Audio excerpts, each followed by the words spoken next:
என்னை தேடும் இறைவனே, உம்மை நாடி வருகிறேன்.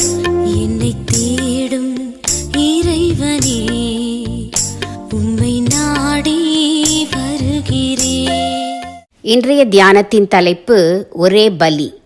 வாசிக்க வேண்டிய திருமறை பகுதி எபிரேயர் 9ஆம் அதிகாரம் வசனங்கள் 11 முதல் 28 வரை. ஒரே பலி. கிறிஸ்துவும் அநேகருடைய பாவங்களை சுமந்து தீர்க்கும்படிக்கு ஒரே தரம் பலியிடப்பட்டார். எபிரேயர் 9:28. நியாயப்பிரமாணத்தில் மனிதர் செய்யும் பாவங்களுக்கு நிவாரணமாக காளை, வெள்ளாட்டுக்கடா, ஆட்டுக்குட்டி, புறா போன்றவற்றை பலியிடும்படியாக சொல்லப்பட்டிருக்கிறது. லேவியராகமம் 4, 3, 5, 15 மற்றும் 6:6. இஸ்ரவேலரும் அப்படியே செய்து வந்தனர். பாவம் செய்வதும் பலியிடுவதும் மாறி மாறி நிகழ்ந்து கொண்டே இருந்தது. ஆனால் மனுக்குலம் முழுவதும் பாவத்தின் தண்டனையிலிருந்து முழு விடுதலை பெற வேண்டும், நித்திய ஆக்கினையினின்று தப்புவிக்கப்பட வேண்டும். இதற்காக தேவன் திட்டமிட்டு தன் குமாரனை விசுவாசிக்கிறவன் அழியாமல் நித்திய ஜீவனை அடையும்படி அவரை தந்தருளினார். யோவான் 3:16. ஒட்டுமொத்தமான திருமறை சத்தியம் இது.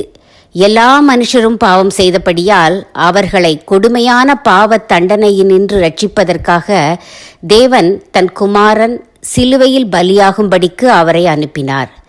இந்த சத்தியத்தை நாம் விசுவாசித்தால் நமக்கு ரட்சிப்பு உண்டு. நீதிமான் ஒருவனாகிலும் இல்லை. ஆனால் எல்லோரும் நமக்காக பலியான கிறிஸ்துவின் மூலம் நீதிமான்களாக்கப்படுகிறோம். விசுவாசத்தினால் நீதிமான் பிழைப்பான். ரோமர் 1:17. நாமும் நம்முடைய பாவங்களுக்காக கிறிஸ்து பலியானார் என்று விசுவாசிப்போமானால் பாவ தண்டனையில் நின்று ரட்சிக்கப்படலாம், நித்திய ஜீவனை பெறலாம், தண்டனைக்கு தப்பித்து கொள்ளலாம்.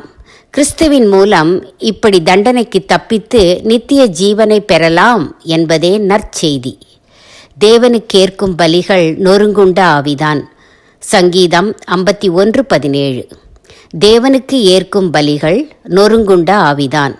சங்கீதம் 51:17. தீர்மானம்: கிறிஸ்து என் பாவத்துக்காக பலியானார் என்று முழுமையாய் நம்புவேன்.